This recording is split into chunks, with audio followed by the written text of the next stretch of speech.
Hi, friends. Logan Clements here with the Better Events podcast. And in this week's episode, it is a solo episode. So you'll just be hearing from me.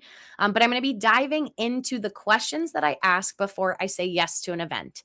And it's not just the questions, but also kind of like my thought process and how it's evolved from when I first started in business through today.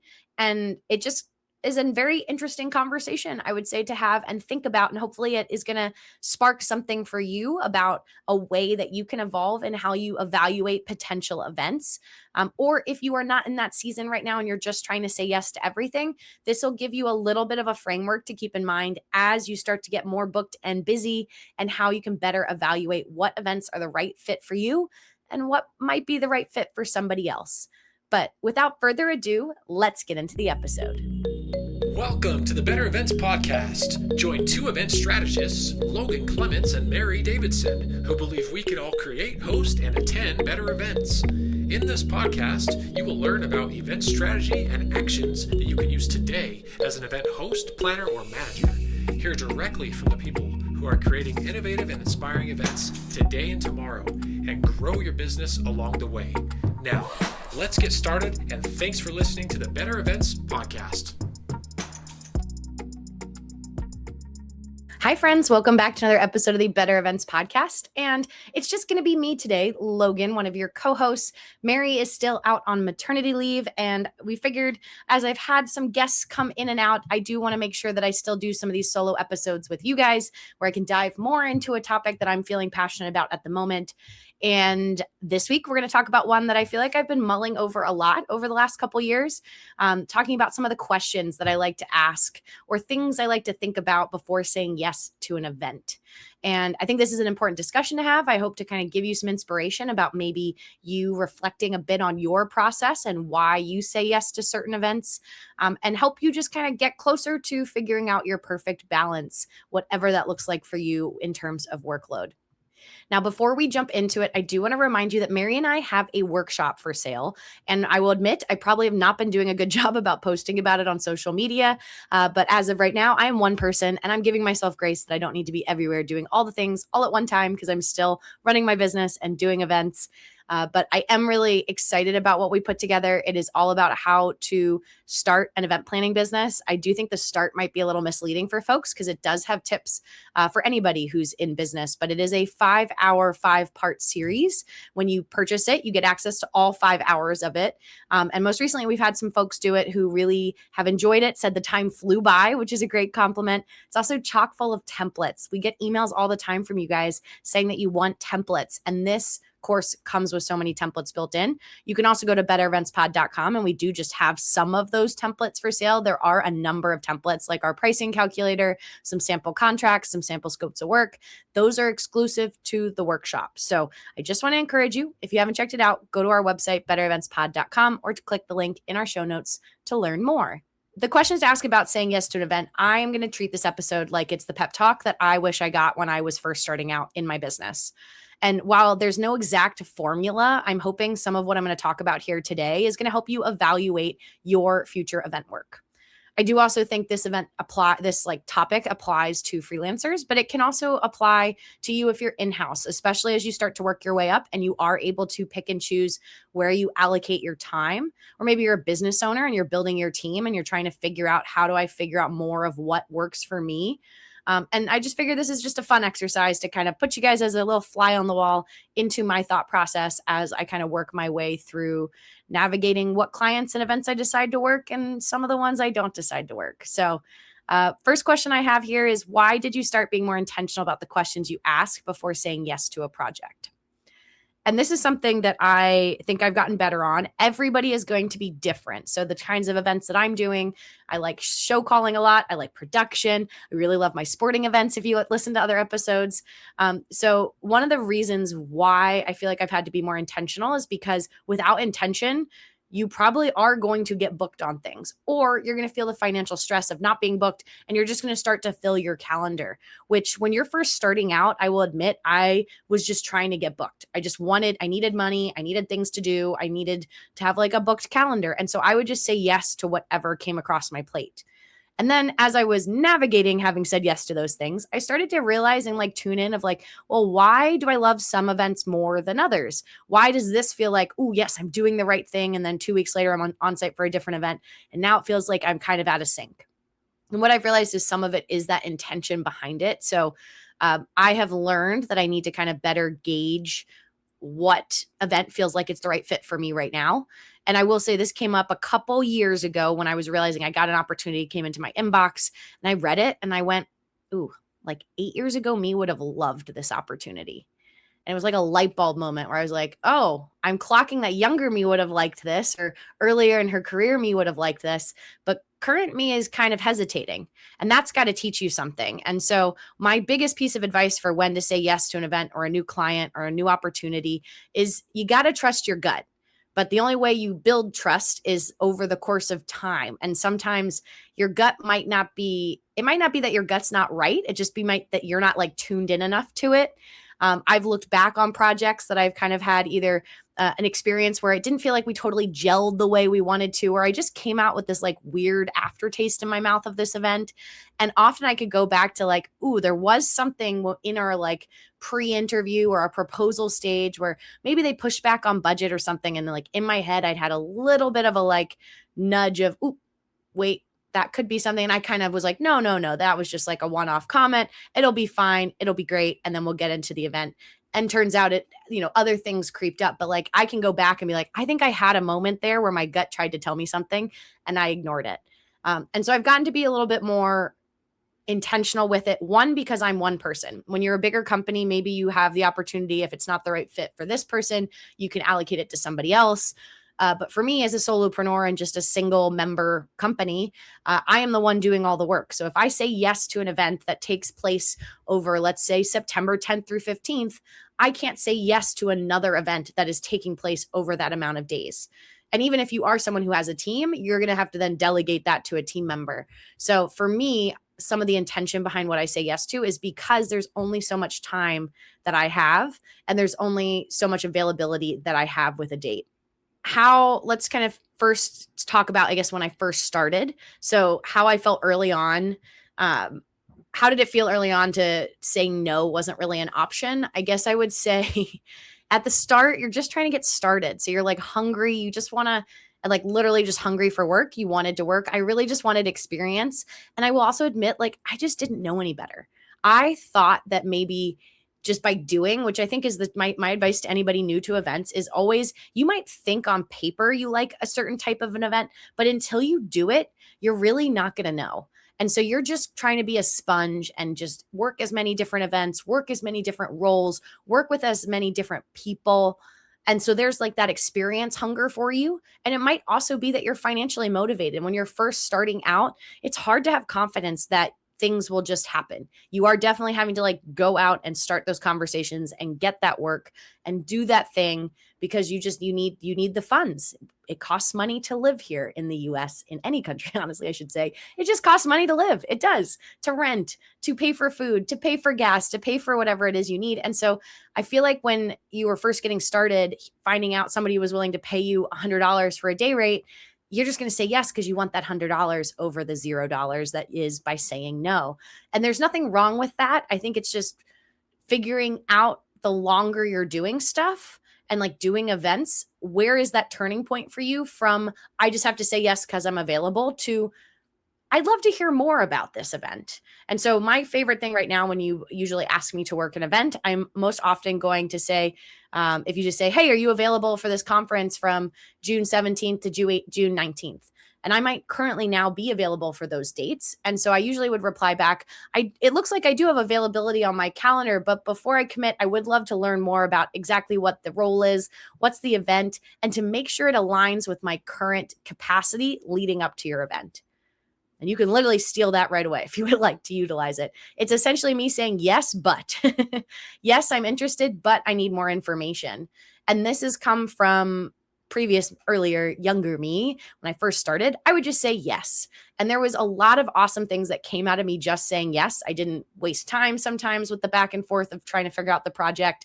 I think I made good impressions on people, but sometimes I just said yes and I didn't ask clarifying questions.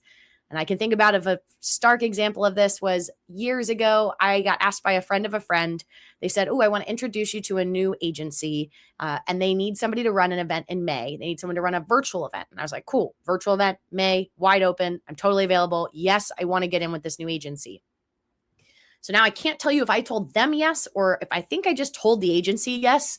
Next thing I know, I'm on a client call, which to me had felt fast, but I was like, cool, new agency, new me. Let's just figure out if this is like, I'm just excited. I'm on that client call and the client is starting to list out the dates of this event.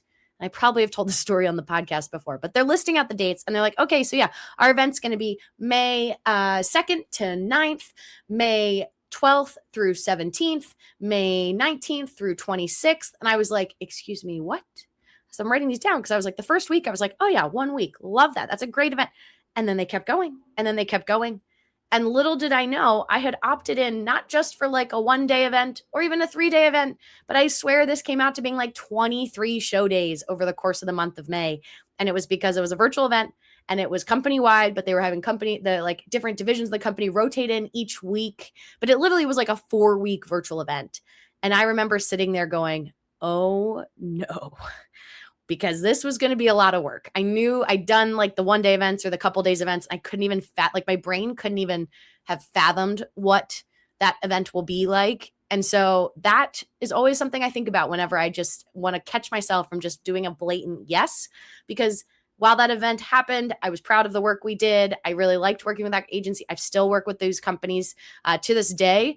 But I also was like, wow, I should have asked more questions before I had jumped into this new project, just so I was more informed, better prepared in my head. And I'd also said yes to several other things around that time. And I remember having meetings with my therapist, and I say meetings, I guess having therapy appointments, where I was just talking to my therapist being like, we just need to get through this. And she was literally coaching me through being like, we just need to get through the next week. Sounds like you have a plan. Like, here's what we're going to do. Like, just keep moving forward. And we were just kind of breaking it into chunks of just getting through the scope of work because it had just been so much at the time. And again, I'm very proud of that experience. It's led to other things. But if I could go back and tell, earlier me that, I probably would have asked a couple more questions before I said yes. So thinking about what you need to understand about a scope before you can confidently say yes, what I would encourage you to do is in that kind of like, I gave you my little question I asked, but really it's knowing event dates are crucial. I right now will rarely say yes to anything that doesn't have dates associated with it because like I said, there's only so much I can do. I can't be in 2 places at once. So like I have to be available for the date if the goal is to have me on site at your event. So that's step 1, dates. But then it is also ideally the client. If they can't tell me, sometimes I'll sign an NDA so I can find out who the client is for some of my corporate stuff, or just like roughly what area of the world and industry do they work in? What's their goal with the event? What's my role? And then actually listing out like sub bullet points of what that role does. And I say that because Mary and I have done so many episodes here where we've talked about jargon. And the number of times as a producer and a show caller, I have been hired as a producer, and sometimes that producer is both producer and show caller, but sometimes I'm the producer and someone else will show call. Or sometimes I've been hired as the show caller, but I'm doing things that in my mind I would say a producer does, but it's a smaller enough production that they don't have a producer. So that's why those roles are combined, but I'm the show caller. And then there's also just like, I think producer in general, so many people use that word who aren't doing the area of events that I'm doing. And that's okay. I can probably do another rant about that, about who should be using the term producer, but we can all say we produce events, except I'm on the production side of an event. So that's why where I would put producer. But producer could be everything as broad as like you're sitting in the room, you own that room, anything that's happening AV wise, programming wise, that is your sphere of influence. Or it could be like you're floating and there's other people in the rooms that are executing and you're just like floating support. And so that's something that if someone is using one of those terms, I always want to say, okay, on event day, where am I? Am I calling the show? Am I sitting in the room? Am I being the client's like main point of contact between, them and the AV team? What does that look like? And I didn't do this in my first few years of business, but actually putting in like bullet points. And I now have a scope of work, like a 1-pager of version of my proposal or my contract where I will put that in. And if I can't get an agency to actually like sign it, that's my goal, is to have them sign it. But sometimes they can't. I'm like, let me just send this to you. Does this look like what you're looking for? Some agencies I work with these days, they already have that, which is awesome. But in my early days of working events, I did a lot of stuff that was just like a handshake or a text or something. It was like very casual about how I got hired, in air quotes, for an event. And so now I've learned, like, I really just want to make sure that the title of the role that you're hiring me for and then the responsibilities align. Because if anything, I am not that wedded to my title. Like, I can be a producer, I can be a show caller, I can be an event manager, a stage manager. It doesn't matter to me, but just trying to understand what are my actual day of responsibilities, because that can help me when I'm trying to figure out, does this fit my capacity? Does this fit my rates? Am I being asked to do what I feel like is in scope of that kind of a role? So making sure you just get bullet points of what are you responsible for. I also then would say budget is a really important one. So making sure you are figuring that out ahead of time. I've had it in the last year where I feel like I still do this whenever I work now with a new agency. Not only am I asking about budget and rates, but I also am asking about payment terms, which means like how frequently they pay me or how quickly they will pay me. And this is something I'm usually pretty flexible on because I work with so many different clients. Everybody has their own preferred method. Some people want to pay me in like monthly installments or like a weighted, low, medium, high for the 2 months leading up to, and then the full at the end. My preferred way to get paid is 50% upfront to lock in your date, 50% after the fact, and I can add on any expenses or anything else that I had to pay for. But I found if I don't have that conversation, then we're both surprised later on. Or like I found some of the larger companies who are writing larger checks, which is great, sometimes take a lot longer to pay. And that's just something I have to think about as a business. If I want to work with this company, but they don't pay net 45, meaning I won't get paid until 45 days after I invoice. So that's a month and a half after an event that you're actually going to get paid for it. And again, depending on who you are, you might have expenses that come in before then. So maybe you have to limit how many different events you're doing that have those longer payment terms. So if I had to understand what scope, I would want to know, again, dates, like a little bit about the client, a couple sentences, the name of the role that I'm doing, the responsibilities, that's the key one, responsibilities that fall under that role, and then budget, with a little caveat that I would love to have payment terms in there as well.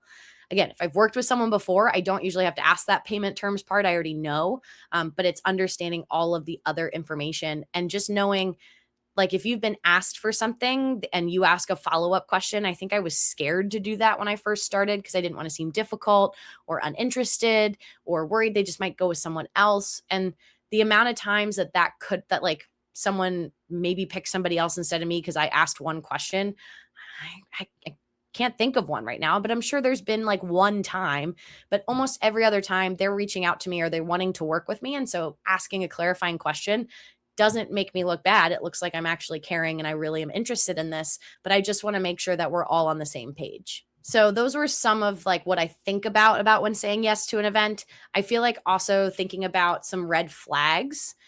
These are not necessarily direct questions that I would ask of the client, but some questions to kind of figure out. I love, and we've talked about this on the podcast, but it lives here in this episode, is a good place to anchor it. If it's a new agency, new client, I will often ask, have they worked with freelancers before? As a freelancer, that's usually different. I've found a little bit of friction can happen in past projects that I've worked where I was the first freelancer that they'd ever worked with, because the expectations of like a full-time employee where you can ping them at any time and they're going to instantaneously respond because that's their job, they're there full-time, versus a freelancer, those are different. And I ended up having some friction points with a client years ago that was clearly their expectation. And so I moved forward with the lesson learned that I need to ask, is this the first time? Now, that's not a deal breaker for me. That's not a red flag. I'd say it's maybe an orange flag that will make me think a little bit more about what I have for capacity with this project. It will also help inform me when I'm making my proposal, just how much time I think I need to dedicate to it, because I'm going to put a little more time into, or like cushion that project a little more so I have more wiggle room in case they end up being someone that needs a lot of my attention. I want to have that buffer in there versus keeping it a very lean scope with very minimal prep time, because again, they might not understand that that's actually what they're expecting. My second question I always ask is this a time-based role or a task-based role? And the time-based meaning, is it going to be something where you're expecting quick replies from 9 a.m. to 4 p.m. Eastern? And I'm on the West Coast, so that's going to be something that would impact, my availability. Or is it task-based in the sense that like we're going to have some certain deliverables, we just need it by Friday, and today's Monday.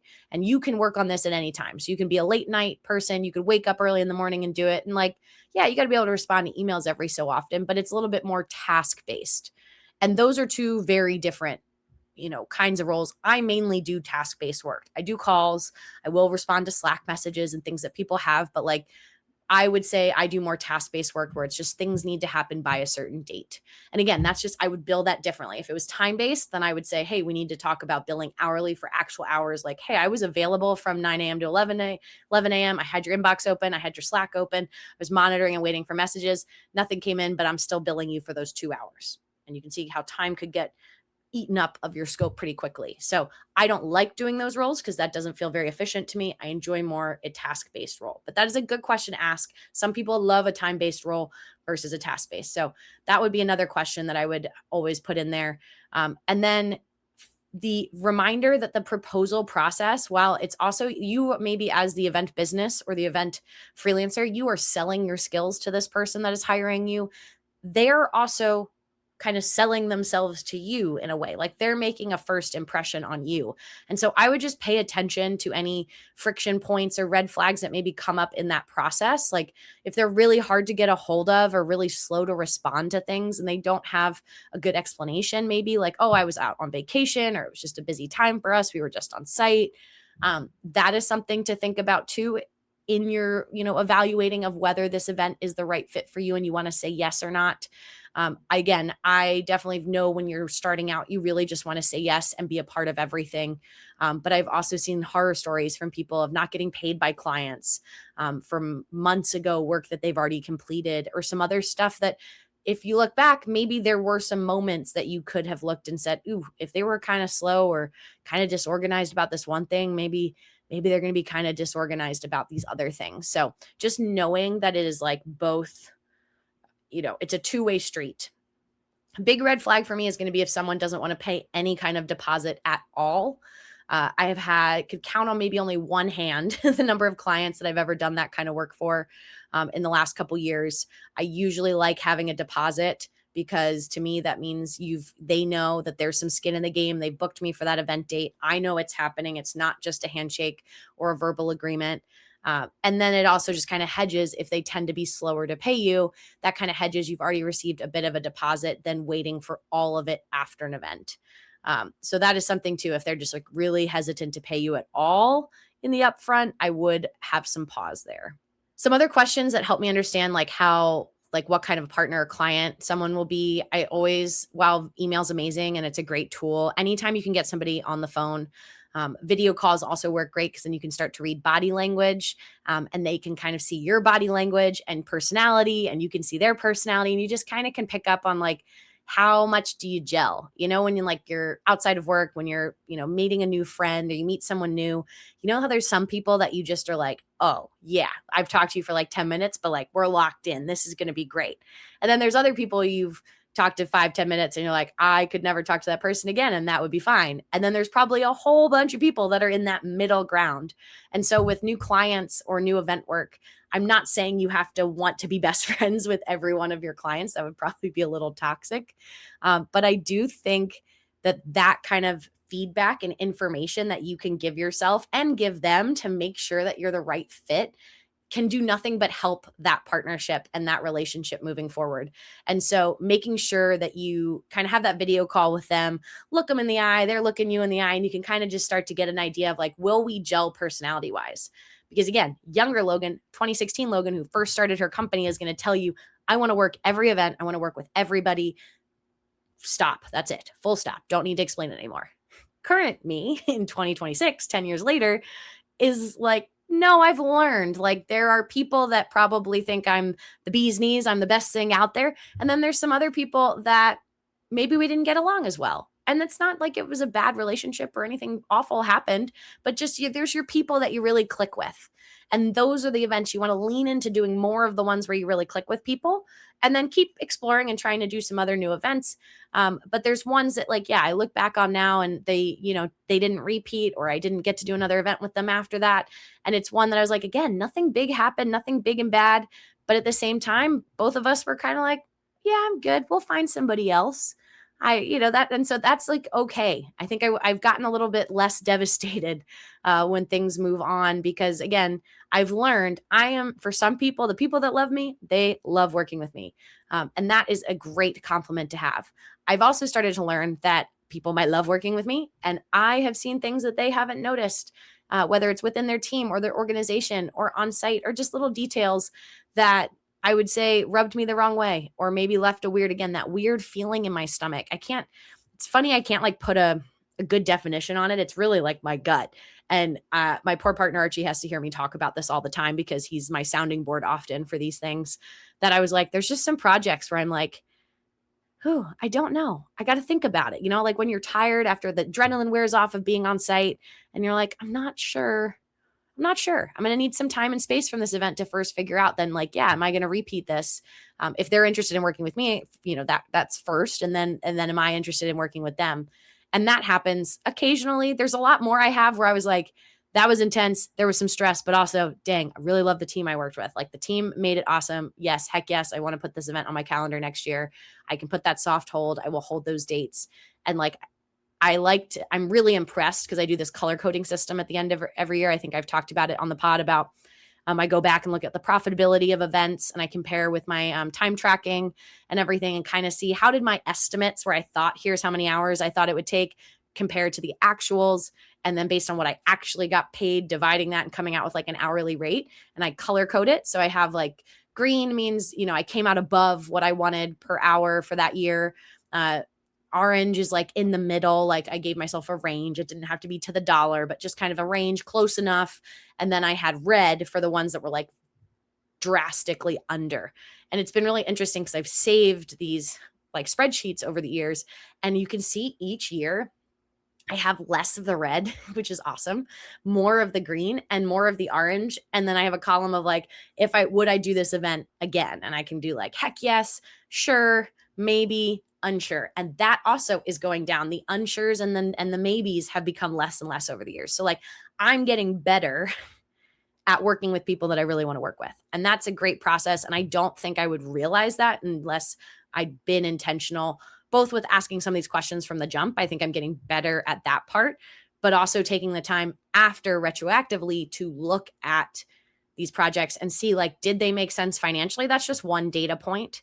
I have some clients and projects that I love working with that I will tell you probably don't make the most financial sense for my time, how much time I spend on it versus what I get paid. But getting paid is not the only reason that I do events. If it was not the only reason for all events I did, I'd probably be struggling a little bit more. But I find a better balance where I have those events that are more profitable mixed in with the ones that are less so that I balance out somewhere in the middle where I want to be. So this was a good question that I was mapping out this episode. I was thinking about like, how do I evaluate whether I'll have the support I need to be successful on site? This is a really tough one because you can't really feel all of that out in the like initial proposal stage when you're still trying to figure out if you want to work this event. Sometimes this has to be trial and error when you're working with a new client or a new company, because you don't want in the proposal stage to be like, so yeah, do you feed your crew? Do you guys do crew meals on site? Or you guys are the kind of people that have coffee for your team in the morning? Like I don't ask those questions from the jump. So I usually just try to get a gauge of like, if I don't understand where the agency or the event company that's hiring me, maybe they do more full event management, and I can tell they're not totally in the production space as opposed to a production agency. I might ask them like, so on event day, I just want to, for clarifying, you're hiring a producer. And we've talked about it a bit. Sounds like I'm going to be show calling and working with the AV team. Will you be in the room with me, or will someone else from the team be in there with me? And they'll be like, oh no, we're overseeing everything else, the check-in, the signage, all this other stuff. It'll just be you in the ballroom. It's like, okay, that's good to know, versus if I'm working at a production agency where it's like, oh, we have an executive producer who's above me. You're going to have other producers in other rooms that you guys can share resources. And we'll even have coordinators to help us kind of with some of the other nitty gritty details and scheduling and logistics. And like, there's this more like robust ecosystem to help you. So I think you can ask that question in the initial stage if you're still, again, trying to get a gauge of like, how much of this scope am I responsible for? I also do think it's really important in your proposal to also, while you lay out the bullets of what you're doing, it's also helpful to lay out the bullets of what the client is doing or the person hiring you is doing. I do this in my contracts, do this in my proposals. And I always say it's a caveat where this is not a complete list of everything the client does, I'm sure, but it's a great place for me to put things that sometimes fall in that gray area. Like I'll put in the client section, client to find and source all speakers and introduce Logan. And I put that there so that there's no assumption that me, Logan, is finding and sourcing the speakers for their event. And you can put any kind of task on their side, and that document, the scope of work, or even this email, while you can say, hey, this is what I just put an initial draft from our conversation, our discovery call. I put together this scope of work for me, and I just want to see what's your feedback on it. And it's really helpful and really telling. And to this day, I have people when they're new that I work with that do this, that they'll be like, hey, you wrote this one thing in here and we don't do that, but actually this other group does it. And I'm like, that's great. I will put that other group's name in there. I'm still going to keep it on your half of my scope of work because that doesn't fall under me, but it's just good to know that it's not you, it's this other company. And it starts that conversation so that you can get out of that gray area, because where I found some of that friction comes up with me for events or after the fact, if I go, don't know if it was the right fit, and I can't, again, put my finger on it, it usually comes from assumptions that were made, whether those were assumptions that I made or assumptions that my client made. Not all the time is it very obvious what it is, but it's always like, if we just had a conversation about this, we would have cleared it up. And that's another one too, I guess I would add in the production world, it's very common to have overtime, especially in corporate events. There is no overtime in sporting events. Anyone can write into me. I'm sure there's some of the pro teams do pay overtime at times. But I think I only had one experience once with a pro team, and it was because it was a holiday that they had to pay us time and a half. But with my corporate events, it's very normal to have overtime. But overtime is very arbitrary. Not every company is the same. It is not standardized as a country in the US or even a state here in Washington. It is different. And so that is another part of my proposal, is also laying out payment terms and also being like, hey, I normally do standard time, like a day. You've said a day. So I would say that's 10 hours on site consecutively. And then I usually do overtimes 10 to 12 hours, and then double time 2 times your hourly rate for anything that's 12 and over. And again, saying that because in past times, I've just been like, oh yeah, do you guys do overtime? And they're like, yeah. I'm like, great. That's all the information I needed. And then we have confusion post-event where I'm billing it the way I normally bill it. They say, no, this is how we normally do it. And we have nothing to go back to show, wait, did we ever talk about it? And then usually I have to default to whatever they're doing because it's, to me, not worth the time or the effort. I'm moving on to the next event. So talking about overtime, that's another thing that's super helpful to think about. Same with expenses, just certain things of like, hey, do you do per diem? Or again, are you guys going to feed us on site? Or is parking included? Or, all these little things that I don't think you need to necessarily, nickel and dime. Like I said, talking about the nitty gritty of do I get coffee in the morning is not a question to bring up usually in the proposal phase. But knowing if, they're going to feed you or if they offer per diem if you're traveling, those are all good things to ask. And so as we get towards the end of this episode, I do want to talk about budget, because budget is an important part of knowing if you're going to say yes to an event or not. And I say that because everybody's rates are going to be inexpensive for somebody, but expensive for somebody else. And so that is something to think about, that there's not necessarily a right number to charge. I think we've talked about it ad nauseum at this podcast. It's so custom to like the event, where you're based out of, where's the event happening, your situation, do you have financial support? Are you the sole breadwinner? And so the budget for that role, there's no magic number of like, hey, it needs to be at least $2,000. And then you should definitely say yes, listener. It's not. You might think, and I did events for like $100 when I first started. I also had clients at that exact same time paying me $1,000. So there was no right or wrong, but I think figuring out what works for you, whether you do the hourly rate method, kind of like I do, where I try to kind of backtrack of like, okay, how many hours do I think I'm going to spend? What's my hourly rate roughly come out to? That is really helpful for me as I just evaluate opportunities. It's also a place that I found sometimes clients will have wiggle room where they're going to come to you and say, hey, the day rate's $500 a day for this role. That's blah, blah, blah, blah. They tell you more about the project. You're allowed to negotiate. And right now, again, the answer is no. at this point because they've set the rate, but it's not going to change unless you ask. And one of the negotiating tactics is always that you can do a range. So you can say, I really appreciate your budget's at 500. Normally for something like this, I would charge between $600 and $700 a day. Don't know if you have any wiggle room in that budget. Just let me know. And sometimes just that, giving that range, I've had somebody reply back and be like, great, I think we were able to figure it out and we can do $650 a day. And with that, like 3 sentences, you've now just increased your day rate by $150 from what they were going to give you, even if you were going to say yes, to what you negotiated.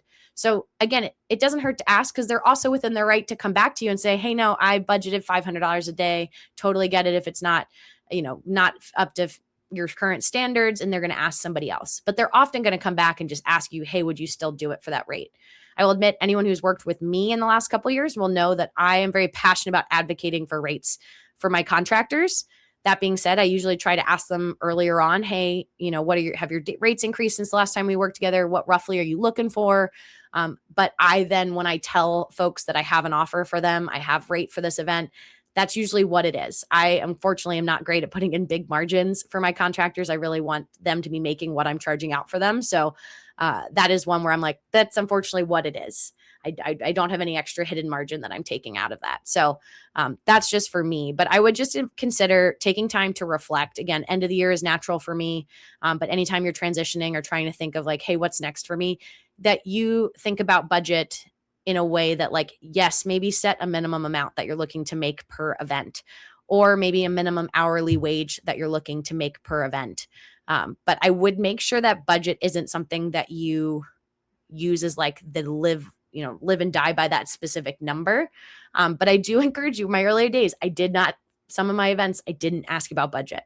I just said, yes, I'm available and I'm doing it. And it would just be like, cool. How much am I making? What am I getting paid? I'm not sure.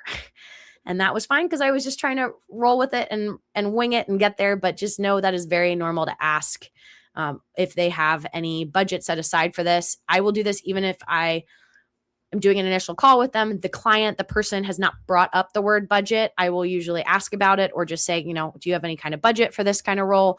Sometimes they're going to say, no, we have no idea what this kind of stuff costs. If you can just put together a proposal. I'm like, okay, that's great. And that's very hard to work with because you don't know what's lower. Again, like I said, one rate to somebody is really high while it's really low to someone else. So this is where I then will kind of do like a scale of that low, medium, high to pitch to them of just like, okay, if you want really limited support leading up to the event, but I'm on site, here's what it would take. Okay, how about medium support and how about super high touch? You're on the phone with me once a week. We're like really working together on this event. That's what that is. And that gives them that kind of range. So yeah, budget's important. I always would ask about it. Again, if they get really dodgy or cagey about budget, that can be a red flag when thinking about saying yes to an event. But usually that doesn't throw people off too much, especially in a business relationship. I would flag that some people are going to ask you to do events that they just want to give you exposure or experience. And while that is great to some people, especially if you're like newer to events and just hungry and trying to get in, but it's okay to say no to that kind of stuff. If you don't have capacity, if you don't have space in your schedule, if you're trying to get paid work, like I said, being choosier about what you say yes to, because there's only so many days of the year. And if you say yes to an event that's unpaid and later on an event that comes along that gets paid, while you might have a foot to stand on to say, okay, I'm going to bow out of the unpaid thing for the paid thing, you might be burning a bridge you didn't know that you needed to burn because you'd said yes, versus trying to advocate for getting it paid and then leaving yourself available for the next project. I do want to share before I let you go about soft holds. I've talked about this before. So how I know what to say yes to. I once had a vacation scheduled in December a couple years ago. And I did this really good thing where I was then not saying yes to any events that overlapped with that vacation. And I felt a little personally attacked. I think I had three events come through that would have overlapped with that vacation. And I was like, no, I'm going on vacation. I'm like, so sorry, I'm on vacation. Everybody was really understanding. The fourth person to ask me for those to overlap a bit with that vacation was one of my clients that I put in my like, heck yes list. My clients that I'm just like, we jam, we gel. I love what they do. They love what I do. I really want to work with them. And the event they asked me for, I really, really, really wanted to do. And so I went to my partner and was like, hi, can we shift our vacation by 2 days so I can go do this amazing thing? And he's always been incredibly supportive of all of my work. So of course, like, he's like, if you're into it, I'm into it. I was asking more because I just felt bad because I've been trying to protect vacations. And we ended up doing it. And I ended up shifting my vacation a bit so I could do this event. And I had this moment where I was like, oh my gosh, if we didn't have this vacation, I would have said yes to the first, if not second project or person that asked me, because those dates would have been available. And then by the time this fourth person would have asked me, I wouldn't have been available. I would have been booked. And that just like blew my mind, because that event turned into an annual event that I got to do for a couple years. And it was so much fun. And just one of those things where I was like, I have to be better at protecting my time, because I want the space to be able to say yes to the heck yes things, the things that I really, really want to do. And I definitely wouldn't have done that if I didn't have vacation. And so I do these things called soft holds. I didn't make it up. It's, I'd say, pretty standard in the industry, but not everybody is aware of them. And what I call a soft hold is that, meaning I will verbally get a verbal ask from a client or an email, but I don't need a contract. I don't need any money to put a soft hold. And this is me just being aware of their event date. And I love to do this for any of my annual clients, where we finish their event, or we're maybe even in that event, and they're announcing to their attendees, hey, yeah, join us in Vegas next year, March 17th to 23rd. And I'm like, cool, I'm going to put that on my calendar. I'm just going to be aware of it. I might ask the client, like, hey, I saw that I'm available. I saw that you announced your dates. Let me know if you're interested in me putting a soft hold on that. Usually that comes back as a yes, please put a soft hold. And what it does is then, yeah, I'm aware and I can build my schedule. I will say, though, it is not a for sure hold. I'm not contracted to have to work that event with them yet until we have a contract. But I like to use it because it helps me plan my year. I do also like it because it gives me a little bit of flexibility, though. If something else comes in and overlaps, I'm then able to either go back to that client and say, hey, we need to sign something because I'm getting asked by some other folks about these dates. Or if it's only a soft hold, and again, they didn't pay a deposit, they didn't lock me in, I could say yes to something else. And that's like a little bit of the risk that comes with it, but the reward being for both of myself and my client, that we can like hold these dates or have me be aware of them without necessarily having to sign that contract, because every company is a little different. But I think it's really helpful for clients to know that I'm interested and available. It's good for me to know there's most likely that business coming back. But again, it's not anything contractual, or I wouldn't make any money if they all of a sudden said no. So usually my best rule of thumb with that is, yeah, I will go back to that original client if I get another offer that overlaps, unless it is one of my heck yes events. And then I'm going to do everything in my power to help the original client find somebody else to fill that, because somebody else was ready to pull the trigger on a contract. But that story about having not booked something over a holiday, I do always have a sign now here next to where I'm recording that says there will always be another gig, another event. And that's something that I just want to leave you with as my final words here for this solo episode, talking about the questions I ask for saying yes to an event. And just remind yourself, if you're early and starting, just getting started, I feel like it can feel such like a Herculean effort to get each and every event client and get hired every time. But I promise you, while if you say no a bunch of times, people might stop calling, but you can be picky and choosy about what you want to say yes to. And the more you do it and the more experience you get, it's going to be easier for you to figure out what that looks like. But I think if you even ask 2 of the questions that I've talked about here in today's episode, you're going to be better for it. So before we wrap up, I'm going to leave you with our bonus tip. And my bonus tip for you is, if you are someone who is frequently on the road and, like me, having to print run-a-shows or other little like event documents, consider getting yourself a travel printer. I have this small compact one. I didn't get the idea for it. I had an executive producer on a show I worked 2 years ago who had it. And I was really taken with it because it's quite small, but it does what it needs to do in terms of printing, runs a show. I use it to print MC cards. It's really cool. You can format it super easy to print those like cards versus having to like cut it out on 8.5 by 11 and then cut it and tape it and all that good stuff. And I now use it usually for my smaller events, where if I had to print run-a-shows for me and like the 4-person AV team, it probably would cost $20 at the front desk. It is now just like an added, thing in my toolkit that I just make sure I have like ink and paper accounted for in my overall like business overhead. But I will put the link in the show notes to the one I have. I love it. It is really, really handy. And just having that printing in your room and knowing your laptop will connect to that printer, it has been a game changer, especially when I'm just trying to get some basic stuff printed out. So that brings me to the end of the episode. You can follow us on Instagram, Facebook, and LinkedIn at Better Events Pod. You can send us an email at bettereventspod@gmail.com.